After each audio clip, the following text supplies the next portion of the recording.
नमस्कार मित्रों, स्वागत है आपका के एस्ट्रो में।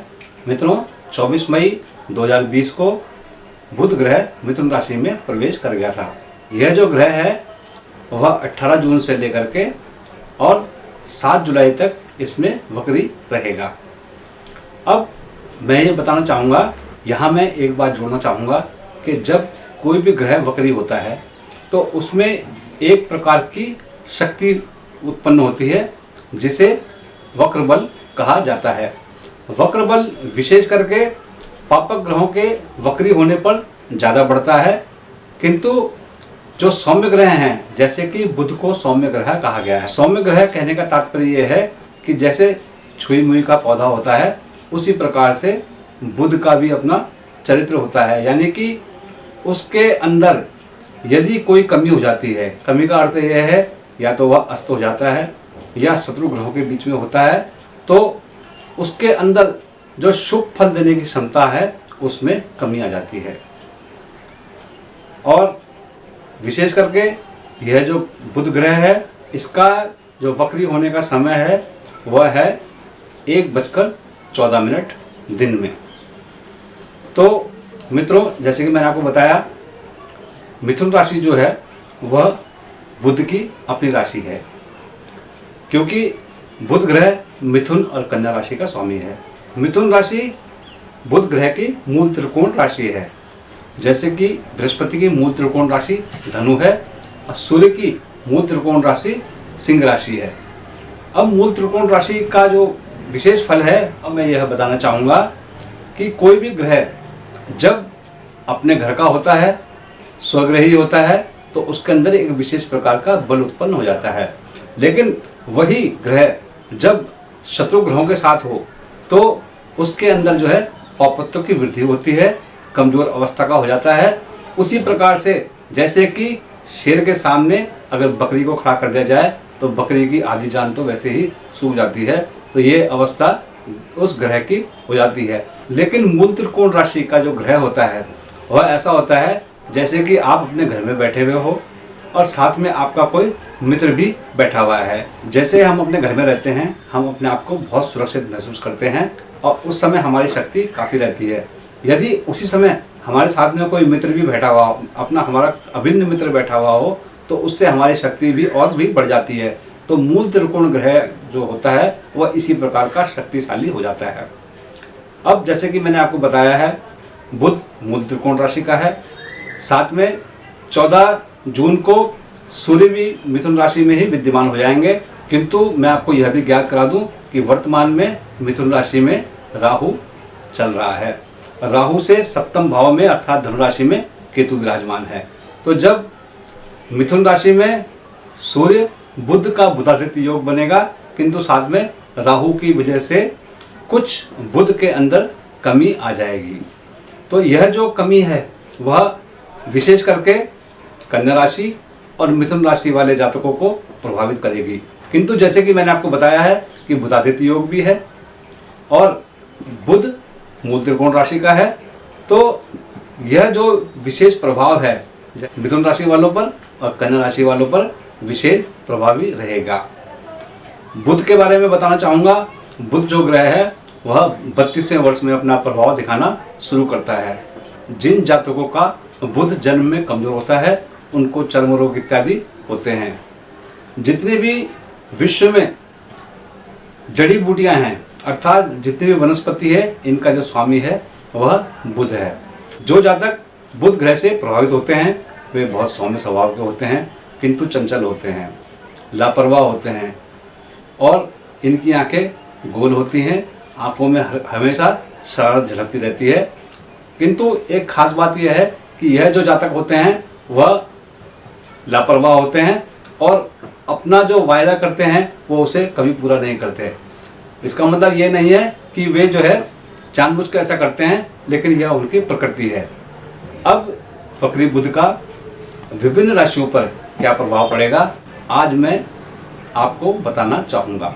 अब मेष राशि से आरंभ करते हैं। आपका जो बुध है वह तृतीय भाव का और छठे भाव का, इन दो भाव का स्वामी होकर के तृतीय भाव में ही विद्यमान हो रखा है।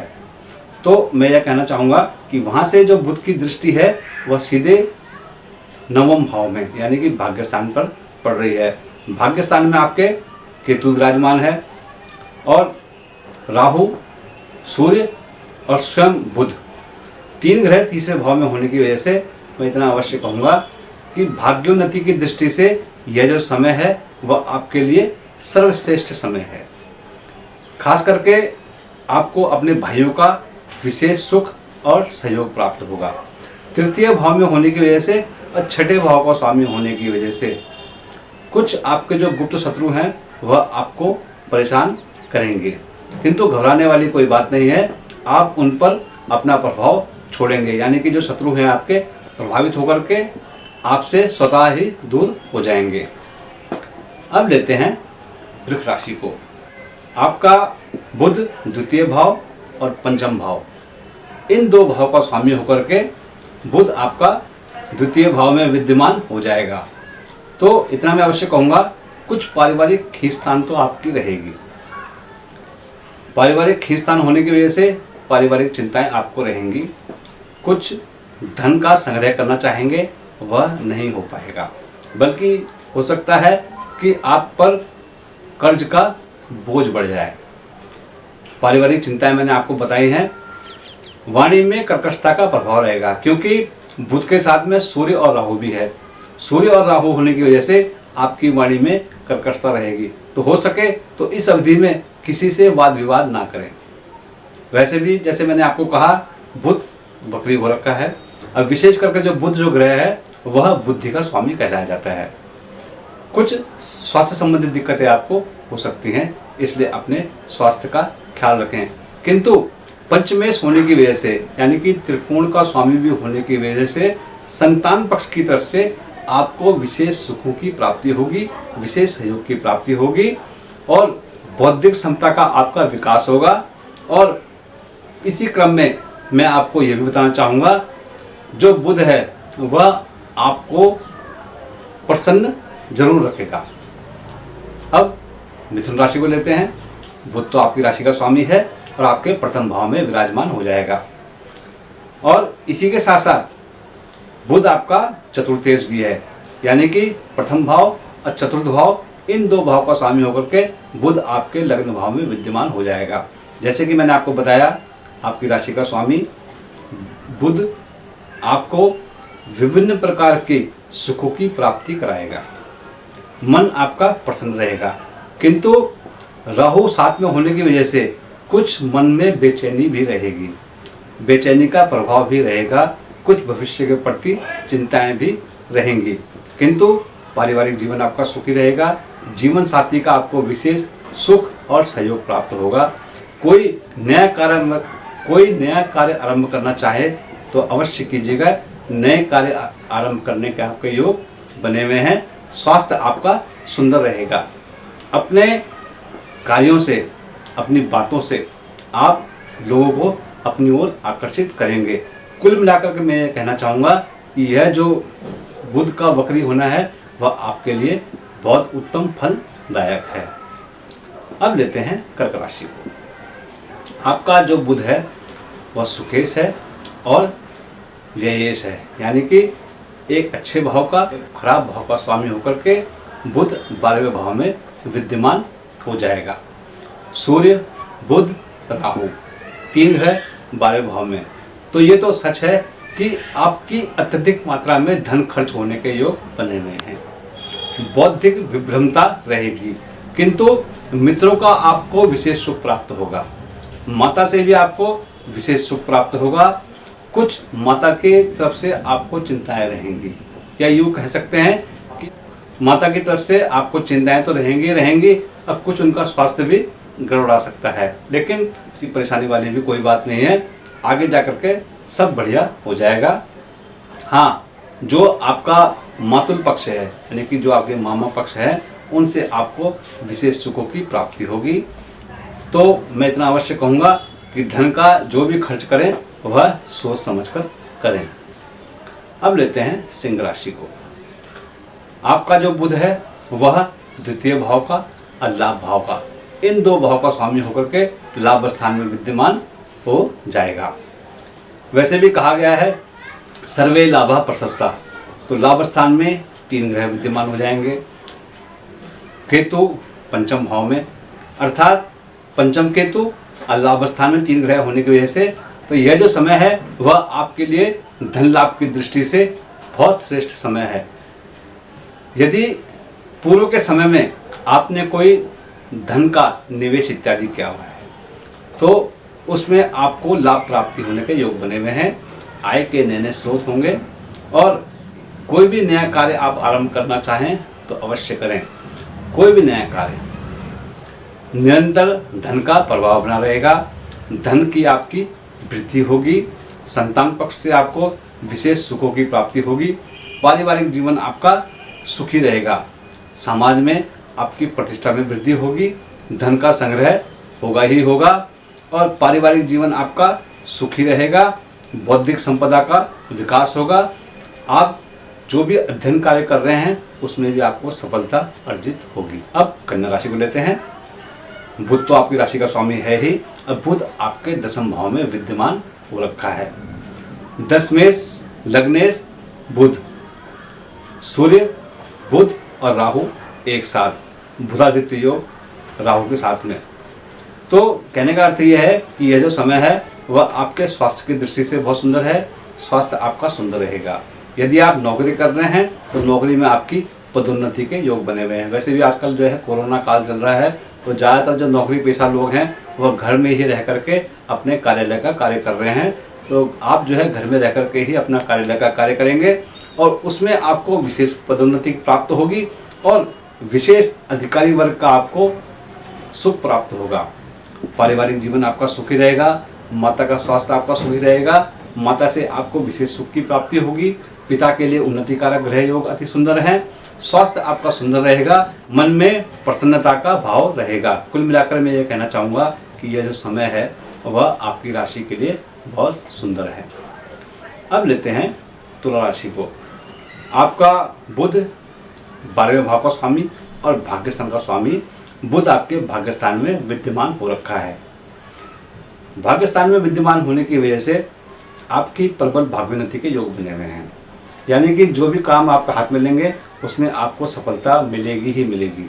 धार्मिक रुझान आपका बढ़ेगा, धर्म कर्म के कार्य बढ़ चढ़कर करेंगे, घर में आपके पूजा पाठ इत्यादि होने की संभावना है, कोई शुभ कार्य होने की संभावना है, धन खर्च होने के आपके योग बने हुए हैं, किंतु धन का जो खर्च होगा वह आपके शुभ कार्य में होगा।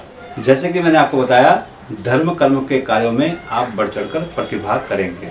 आपके जो कलीग्स हैं, जो आपके साथी हैं, उनसे आपको विशेष सुखों की प्राप्ति होगी, भ्रातृ सुख की प्राप्ति के योग भी बने हुए हैं और पुण्य का उदय होगा। यानी कि आपका जो पुण्य काल है वह आगे और चलेगा।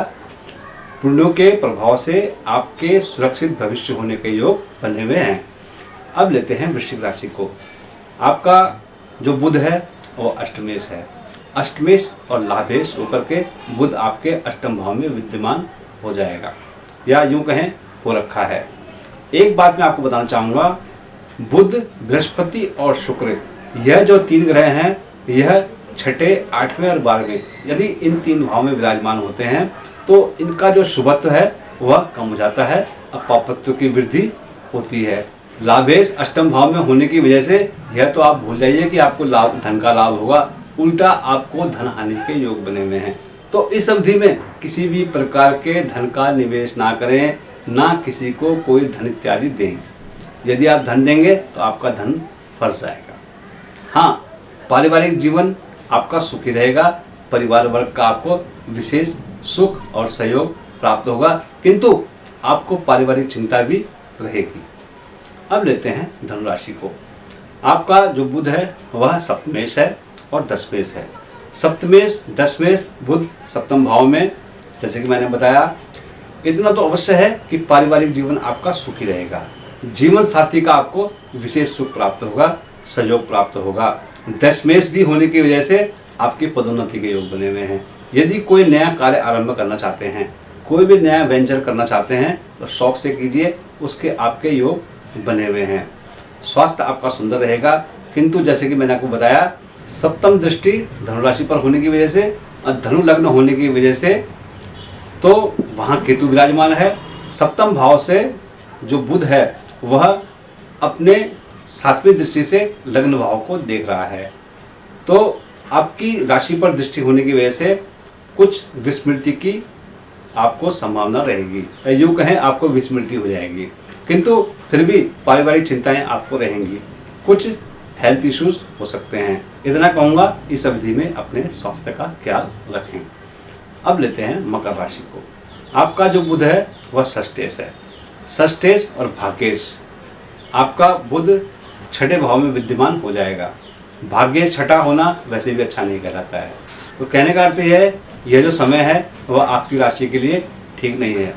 धन हानि के योग बने हुए हैं, नुकसान होने के योग बने हुए हैं, शत्रु आपको परेशान करेंगे, या यूँ कहें शत्रु भय आपको रहेगा। भाग्येश छठा होने की वजह से जो भी कार्य करेंगे उसमें आपको असफलता प्राप्त होगी। धन हानि रहेगी, अत्यधिक मात्रा में धन खर्च होने के योग बने हुए हैं। तो मैं यह कहूँगा कि इस अवधि में खासकर आपकी राशि वाले बुध ग्रह का दान इत्यादि करें, बुध का दान करें, बुध का जप करें, क्योंकि यह जो अवधि है वह आपकी राशि के लिए ठीक नहीं है। जैसे कि मैंने आपको बताया है कि आपका जो बुध है वह भाग्येश है, छठे भाव में बैठा हुआ है। तो किसी भी भाव का स्वामी, ऐसे बताया मैंने आपको, छठे और 12वें भाव में बैठना ठीक नहीं होता है। उस भाव का नुकसान करता है जिस भाव का वह स्वामी होता है। कहने का अर्थ यह है कि कार्यों में आपको विशेष दिक्कतें आएंगी और आप बहुत ज़्यादा परेशान हो जाएंगे। तो जैसे मैंने आपको बताया, बुध का दान इत्यादि करते रहें। अब लेते हैं कुंभ राशि को। आपका बुध पंचम भाव का स्वामी और अष्टम भाव का स्वामी, यानी कि एक अच्छे भाव का और एक खराब भाव का स्वामी होकर के पंचम भाव में विद्यमान हो रखा है। तो त्रिकोण भाव शुभ भाव कहलाता है। तो कहने का अर्थ यह है स्वास्थ्य आपका सुंदर रहेगा, धन संपदा ऐश्वर्य की आपको प्राप्ति होगी, बौद्धिक संपदा का विकास होगा, संतान पक्ष की तरफ से विशेष सुखों की प्राप्ति होगी, निरंतर धन का प्रभाव बना रहेगा। जो भी आपने पूर्व में कहीं निवेश किया था उससे आपको लाभ की प्राप्ति होगी। कुल मिलाकर के कहने का अर्थ है यह जो समय है आपके लिए बहुत उत्तम समय है। अब लेते हैं मीन राशि को। आपका बुध सुखेश सप्तमेश होकर के सुख भाव में विराजमान है। जैसे कि मैंने आपको बताया, सूर्य और राहु भी उसमें विद्यमान हैं। तो कहने का अर्थ यह है कुछ मित्रों से खींचतान इत्यादि हो सकती है, माता को स्वास्थ्य संबंधित दिक्कतें आ सकती हैं। अब लेते हैं मीन राशि को। आपका जो बुध है वह सुखेश और सप्तमेश होकर के सुख भाव में विद्यमान हो रखा है। साथ में सूर्य और राहु भी विद्यमान है। कहने का अर्थ यह है कि सुखों की आपको कमी रहेगी, मित्रों से वाद विवाद की स्थिति बन सकती है, खींचतान की स्थिति भी बन सकती है, व्यर्थ की भागम भाग रहेगी। किंतु यदि स्त्री जातक हैं तो पुरुष का, और पुरुष जातक हैं तो स्त्री का स्वास्थ्य सुंदर रहेगा और दाम्पत्य जीवन आपका सुखमय रहेगा। कोई नया कार्य करना चाहते हैं तो शौक से कीजिएगा। पिता का स्वास्थ्य सुंदर रहेगा किंतु माता का स्वास्थ्य ठीक नहीं रहेगा। तो इस अवधि में अपनी माता का विशेष ख्याल रखें। कुल मिलाकर के मैं यह कहना चाहूँगा कि यह जो समय है वह आपके लिए मिश्रित फल कारक है। तो मित्रों, यह था मेष राशि से लेकर के मीन राशि वाले जातकों पर वक्री बुध का प्रभाव। आशा करता हूँ कि आपको यह वीडियो पसंद आया होगा। यदि आपको यह वीडियो पसंद आया हो तो कृपया लाइक करें, सब्सक्राइब करें, शेयर करें। तब तक के लिए दीजिए अनुमति। आपका दिन शुभ हो। नमस्कार।